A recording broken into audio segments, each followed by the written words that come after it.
I would definitely say pleasure is not happiness, because I think I kill pleasure. Like I take too much of it in and therefore make it unpleasurable. Like too much coffee and you're miserable. There is no pleasure that I haven't actually made myself sick on.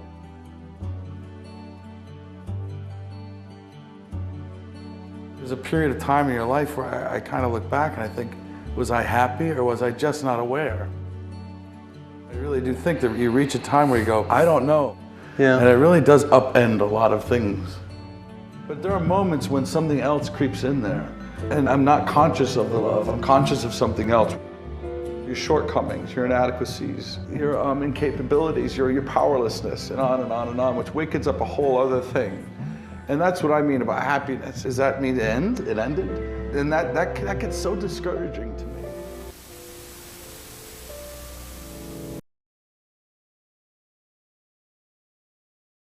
A phobia is a type of anxiety disorder and is defined as an intense, irrational fear of a particular situation.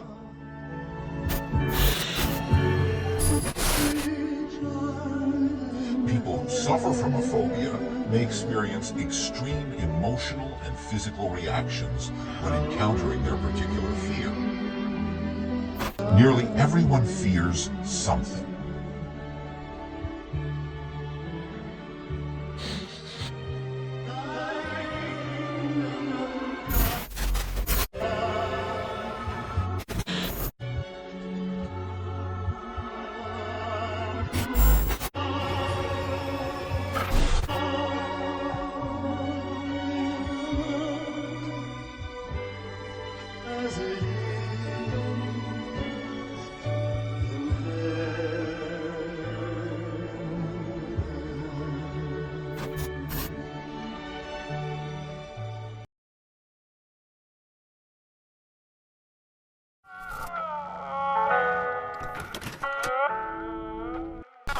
Let's suppose that you were able every night to dream any dream you wanted to dream.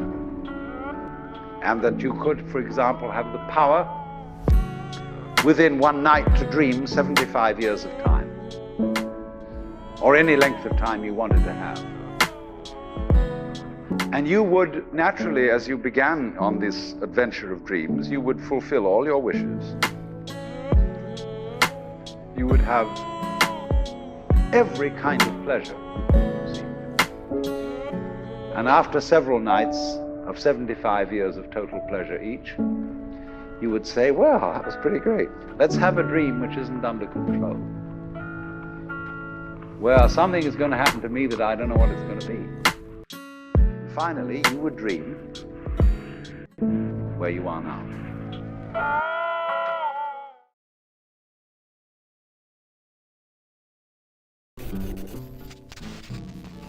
Feelings, feelings, feelings. I think we all know that our feelings can give us quite trouble.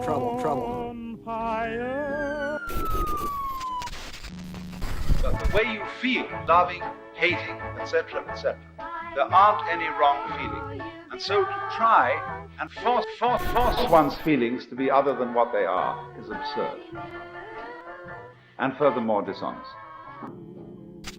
If you live by your feelings, you're going to get in trouble. If you are living by your feelings, then you're already in trouble. And you're never going to get out of trouble until you stop living by your feelings.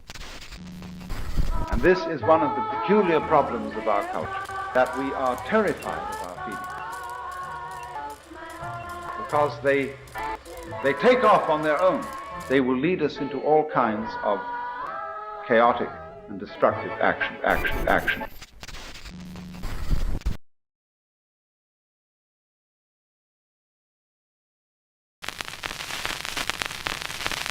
Introducing the new Apple I Person Complete with multi-touch. Doesn't it feel good to touch? Doesn't it feel good to touch? It's the reason why we have eyes, tongues, and lips, so we can be intertwined together as we see, speak, and kiss. And our ability to feel along with it is fleeting. You would think headphone jacks inject in the flesh the way we connect to disconnect. When my right reaches your left, pinkies, rings, middles, pointers, and thumbs interconnect in the loom of the human thread. Click to proceed to check out. Click to X out where our hearts once were. Click, I've uploaded this hug. I hope she gets it. And can shove our arms elbow deep through our screens, reach out and touch them. Click. So when my phone goes off of my hip, I touch and I touch and I touch and I touch and I touch. Because in a world where laughter is never heard and voices are only read, we are so desperate to feel that we hope our techno logic can reverse the universe until the screen touches us back.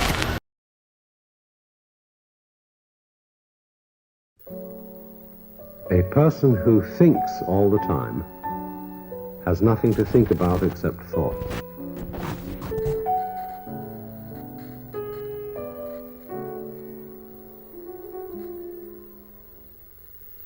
So, he loses touch with reality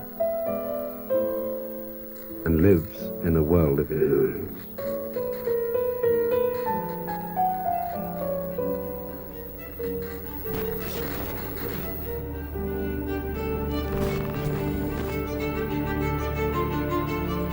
It has been a glorious time to be alive, when doing research in theoretical physics.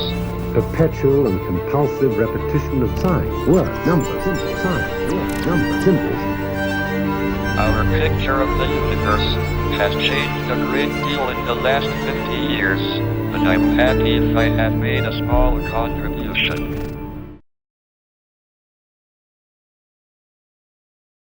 A 13,000-mile dragon of earth and stone winds its way through the countryside of China with a history almost as long and serpentine as its structure.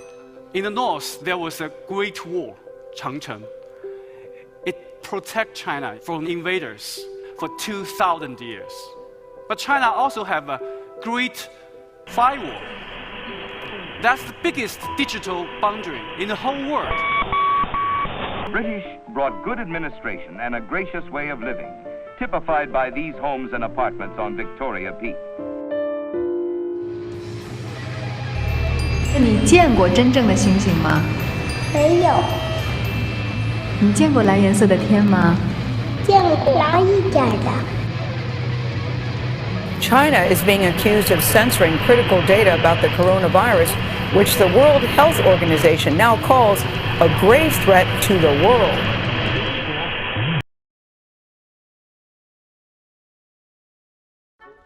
What would art be like without emotions? It would be empty. What would our lives be like without emotions? They would be empty of values. We hate and we love. Why? Why do we have these feelings? Isn't life complicated enough with so many emotions? What exactly does it mean to be emotional? Do we choose to be happy or sad? Or is it in our DNA? What is an emotion? The word emotion encompasses a broad range of feelings, behavior, and changes in the body and mind. There are 6 primary or main types of emotions: fear, joy, love, sadness, surprise, and anger. The 40 or so muscles in the human face can be activated in different combinations to create thousands of expressions. Emotions make us human. Denying them makes us beasts.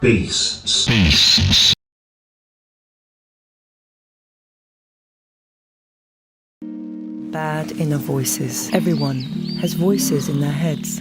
A murmuring stream of thoughts that run along inside our minds most of the time. Sometimes the inner voice is encouraging, calling for you to run those final few yards. You're nearly there. Keep going. Or urging you to calm down because you know it will all be okay in the end. It's when something else creeps in there and I'm not conscious of the love, I'm conscious of something else, which happens to be my own child. I say life is short, that's kind of the phrase, life is short, time is short. And it does, as we get older, time does quicken. But sometimes, the inner voice is simply not very nice at all.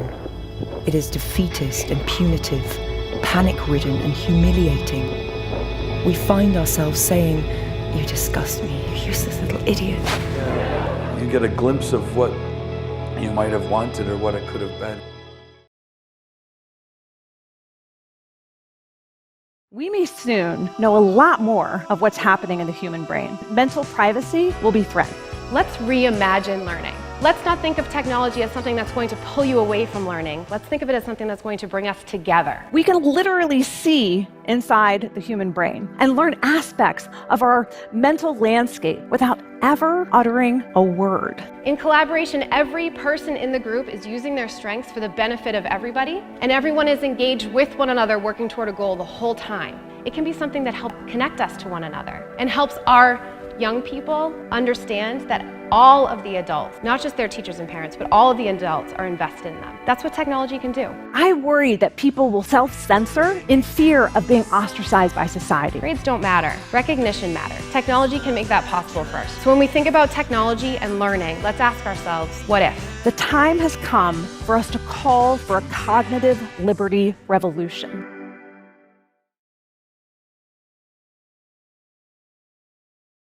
Every thought creates an action that will create a consequence. There are a lot of things that are beyond our control, but what you do have control over is how you react to whatever happens in your life. There is a flow. There's an energy field in the flow. You're either in flow or out of it. And if you're in flow, it's like this. It's like this. All the time, it's like this. It's like flowing with the stream. It's just like the most beautiful flowering tree. Everything passes in its time.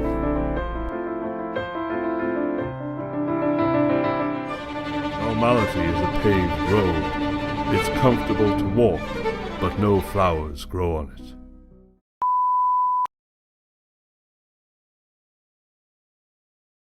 For the record, feminism, by definition, is the belief that men and women should have equal rights and opportunity.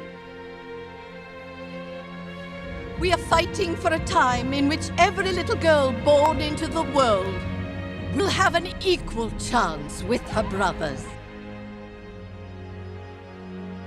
When at 14, I started to be sexualized by certain elements of the media.